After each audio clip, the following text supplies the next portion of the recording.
5 દિવસના વિરામ બાદ વરસાદનો બીજો રાઉન્ડ, નાનો એવો રાઉન્ડ કંઈ આપણે પડ્યો છે. વાવણી થઈ ગઈ છે. ચિંતાનો માહોલ તો બહુ વધી ગયો છે, કારણ કે માત્ર 2 ઇંચ વરસાદ ઉપર આપણે વાડી અને ખેતર બધે વાવી નાખ્યા છે. તો 2-3 દિવસ વાવણી કર્યા પછી તો એવો ફૂલ તડકો નીકળી પડ્યો કે આપણે એમ થાય છે કે આ પછી ઉગશે કેમ. તો વરસાદનો બીજો રાઉન્ડ ને ઝરમર વરસાદ પડ્યો. ઝરમર કાલ આખો દિવસ ઝરમર વરસાદ ચાલુ છે. હમણાં પણ ઝીણા છાંટા પડી રહ્યા છે. તો આપણે જોઈએ કે મગફળી જે વાવી છે એ કેવી આપણી મગફળી ઉગી નીકળી છે એનું આપણે બતાવી જોઈએ. ચાલો આપણે જોઈએ. અને અહીંયા કને છે ને એક આપણે ઓર્ગેનિક બકાલો વાવ્યો છે. આ જોઈ શકો છો. આ ગીસોડા અને દૂધી ને આ શું છે, વરસાદ આધારિત. પાણી તો છે નહીં આપણી પાસે, આ વરસાદ આધારિત જ છે બધું. તો આને આપણે આગળ જોઈએ કે મગફળી કેવી નીકળી છે. આ આપણી ગાય છે, ગાય માતા. એના માટે પણ શું છે કે વરસાદ પડશે તો આના પર ખૂબ ચારો ઉગી નીકળશે. આનું નામ ગોપી છે, આપણી ગાયનું નામ. બહુ રૂપાળી ડાઈ છે એકદમ, જો કાંઈ નથી કરતી.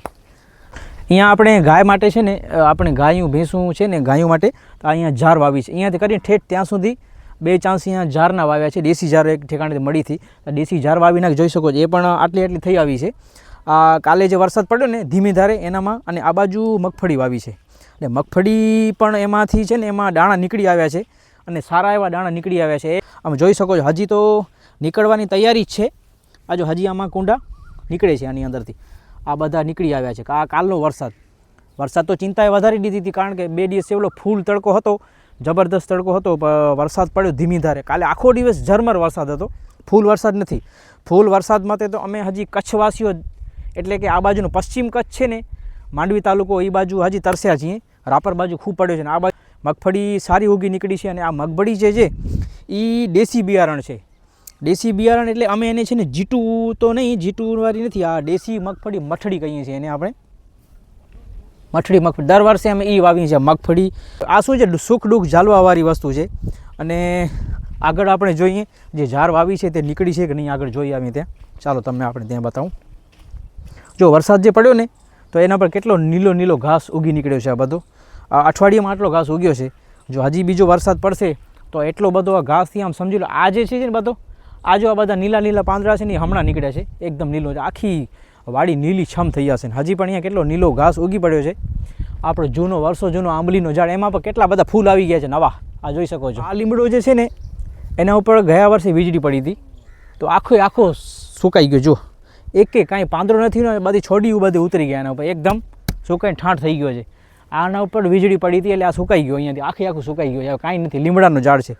એટલે ઘર આગળ કંઈક પડ્યો હતો, પણ એમાં અહીંયાથી આમ આવ્યો એટલે આ સૂકી ગયો. આ ભાઈ પૂરું થઈ ગયા છે. હવે અહીંયા કને આપણે ગાયો માટે ઝાર વાવી હતી ને એ હજી ઓછી નીકળી છે આમાં. કારણ કે જો હજી નીકળે છે અમુક, કાં તો જે ઊંડી થઈ ગઈ હશે, હજી નીકળે છે પણ હજી ખપે એવી આપણે જોઈએ એવી ઝાર નથી નીકળી ગાયો માટે. હજી આગળ જોઈએ ત્યાં કેવી નીકળી છે. આપણી વાડીમાં બોરડીનો ઝાડ છે, એમાં આપણે કલમ બાંધેલી છે. જ્યારે બોર થાય છે, જ્યાં બોર થઈ જાય એમાં અત્યારે હવે પાંદડા નવા આવી ગયા છે આમાં. અહીંયા પણ ઝાર થોડીક કરી ગઈ છે, મને લાગે ઊંડી છે થોડીક, જ નીકળી રહી છે આમાંથી. એટલે મને લાગે નીકળી આવશે, વાંધો નહીં આવે, ચિંતા જેવું નથી. આ બાજુ જો ઝાર વાવી નાખી છે એ બધી નીકળી આવી છે, એકદમ મસ્ત નીકળી આવી છે. હજી તો શું છે, વરસાદ પડ્યા જ કરે છે. મગફળી પણ એના ડુંડા નીકળી આવ્યા છે, મગફળીના એના નીચે કૂંટા. અને આ ઝાર પણ મસ્ત નીકળી આવી છે. બાજુમાં એક ખેતરમાં અહીંયા વાવેલી છે, અમારાથી 2 દિવસ આગળ છે, તો એમાં પણ એ દેશી મગફળી વાવી છે. તો એમાં જો એ તો આટલી મોટી થઈ ગઈ છે. એ તો હીંચ ખન બારે નીકળી ગઈ છે. હીંચ બે હિંચની થઈ ગઈ છે. એ તો મસ્ત થઈ, કારણ કે 2 દિવસ અમારાથી આગળ વાવેલી છે.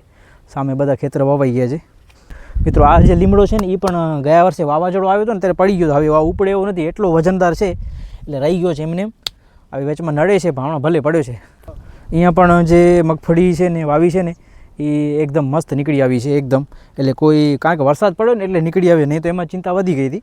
પણ હવે આ બધે એકદમ ચાન્સ, એકદમ હજી નાના આટલા છે, હિંચ ખન બારે નીકળ્યા છે.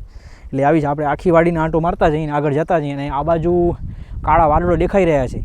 જો ભગવાન મન મૂકીને વરસે તો એનો આભાર, ધન્યવાદ આપણે વ્યક્ત કરીએ. કારણ કે આમ તો જોવા જઈએ આ જે ઝીણો વરસાદ પડ્યો ને એ આપણે કાચું સોનું વરસ્યું છે જેને આપણે કહીએ ને. કારણ કે એક જીવતદાન બહુ જ જબરદસ્ત કામ થયું છે.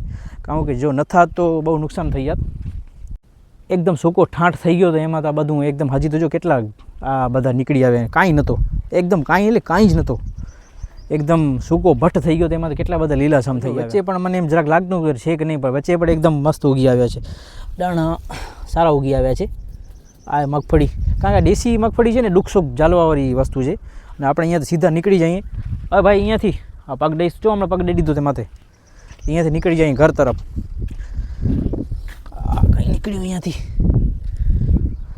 તો વાડી આખી વાડીને આંટો મારી આવે આપણે અને બધી જગ્યાએ એકદમ બરોબર ઉગી આવ્યું છે કોઈ ચિંતા જેવો નથી અને હવે ઝીણો ઝીણો વરસાદ તો પડી રહ્યો છે હજી કેટલો વરસ છે અને આગળ કેટલો બધો થશે એનું તમને નવું અપડેટ આપતા રહીશું અમે તો કોમેન્ટમાં જણાવજો તમને કેવો લાગ્યો અમારો વ્લોગ અને હમણાં પણ ઝીણો વરસાદ પડી રહ્યો છે તો પછી આગળ તમને બીજા વ્લોગમાં જણાવશું તો જોડાઈ રહેજો અમારા વ્લોગ સાથે ચેનલને લાઇક સબસ્ક્રાઈબ અને શેર કરજો કચ્છ માંડવી જય માતાજી